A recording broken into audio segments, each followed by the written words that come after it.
Hi ಎಲ್ಲರಿಗೂ ನಮಸ್ಕಾರ. Welcome back to my channel. ನಾನು ಇವತ್ತಿನ ವಿಡಿಯೋದಲ್ಲಿ ಉಪ್ಸಾರು ಖಾರ ರೆಸಿಪಿನ ತೋರಿಸ್ತಾ ಇದ್ದೀನಿ. ಟೇಸ್ಟಿಯಾಗಿ ಮಿಕ್ಸರ್ ಜಾರ್ನಲ್ಲೇ ಉಪ್ಸಾರು ಖಾರನ ಹೇಗೆ ಮಾಡ್ಕೊಳ್ಳೋದು ಅಂತ ನೋಡೋಣ ಬನ್ನಿ. ಮೊದಲು ಉಪ್ಸಾರು ಖಾರಕ್ಕೆ ಏನೇನು ಬೇಕು ಅಂತ ತೋರಿಸ್ತಾ ಇದ್ದೀನಿ.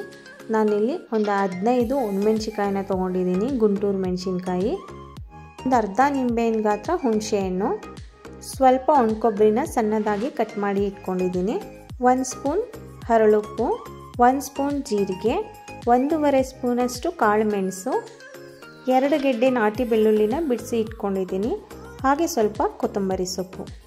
ಇವಾಗ ಹೇಗೆ ಮಾಡೋದು ನೋಡೋಣ.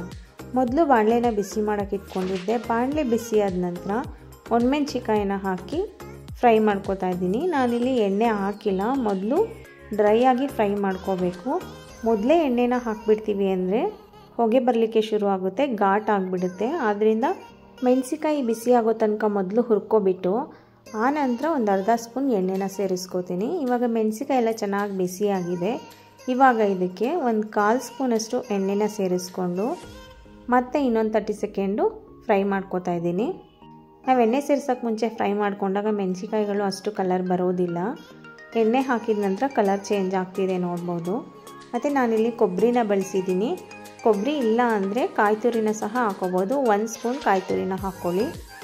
ಆದರೆ ಕೊಬ್ಬರಿನ ಹಾಕೋದ್ರಿಂದ ಖಾರ ತುಂಬ ದಿನ ಕೆಡೋದಿಲ್ಲ, ಚೆನ್ನಾಗಿರುತ್ತೆ. ಇವಾಗ ಮೆಣಸಿಕಾಯಿ ಎಲ್ಲ ಚೆನ್ನಾಗಿ ಫ್ರೈ ಆಗಿದೆ. ಇದನ್ನು ಒಂದು 10 ನಿಮಿಷ ತಣ್ಣಗಾಗೋದಕ್ಕೆ ಬಿಡಬೇಕು. ಮೆಣಸಿಕಾಯಿಗಳೆಲ್ಲ ತಣ್ಣಗಾಗಿದೆ. ನಂತರ ನಾನು ಒಂದು ಮಿಕ್ಸರ್ ಜಾರ್ಗೆ ಹುರಿದಿಟ್ಕೊಂಡಿರೋ ಮೆಣಸಿಕಾಯಿನ ಸೇರಿಸ್ಕೊಂಡಿದ್ದೀನಿ.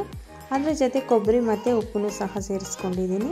ಹಾಗೆ ಮೆಣಸು, ಜೀರಿಗೆ, ಹುಣಸೆಹಣ್ಣು ಇಷ್ಟನ್ನು ಹಾಕ್ಕೊಂಡು ಇದಕ್ಕೆ ಸ್ವಲ್ಪ ನೀರನ್ನು ಹಾಕ್ಕೊಂಡು ರುಬ್ಕೋತಾ ಇದ್ದೀನಿ. ಇವಾಗ ಇದೆಲ್ಲ ಚೆನ್ನಾಗಿ ಪೇಸ್ಟ್ ಆಗಿದೆ.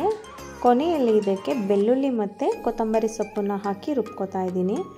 ಇದರಲ್ಲೇ ಇರೋದು ಟೇಸ್ಟು. ನಾವು ಮೊದಲು ಎಲ್ಲ ಪದಾರ್ಥಗಳನ್ನ ರುಬ್ಕೊಂಡು ಕೊನೆಯಲ್ಲಿ ಬೆಳ್ಳುಳ್ಳಿ ಮತ್ತು ಕೊತ್ತಂಬರಿ ಸೊಪ್ಪನ್ನು ಹಾಕಿ ರುಬ್ಕೊಳ್ಳೋದ್ರಿಂದ ಖಾರ ತುಂಬಾ ಟೇಸ್ಟಿಯಾಗಿ ಬರುತ್ತೆ.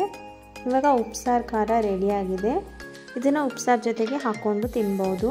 ಮತ್ತು ಅಕ್ಕಿ ರೊಟ್ಟಿ ಜೊತೆ ಉಪ್ಸಾರು ಖಾರ ಮತ್ತು ಬೆಣ್ಣೆನ ಹಾಕ್ಕೊಂಡು ತಿಂದ್ರೂ ತುಂಬ ಚೆನ್ನಾಗಿರುತ್ತೆ.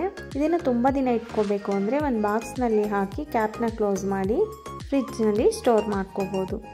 ನಿಮಗೆಲ್ಲ ಈ ರೆಸಿಪಿ ಇಷ್ಟ ಆಗಿದ್ದರೆ ಪ್ಲೀಸ್ ಒಂದು ಲೈಕ್ ಕೊಡಿ, ಹಾಗೆ ಒಂದು ಕಮೆಂಟ್ ಮಾಡಿ, ಮತ್ತು ನಿಮ್ಮ ಫ್ಯಾಮಿಲಿ ಫ್ರೆಂಡ್ಸಿಗೆಲ್ಲ ಶೇರ್ ಮಾಡಿ. Thank you.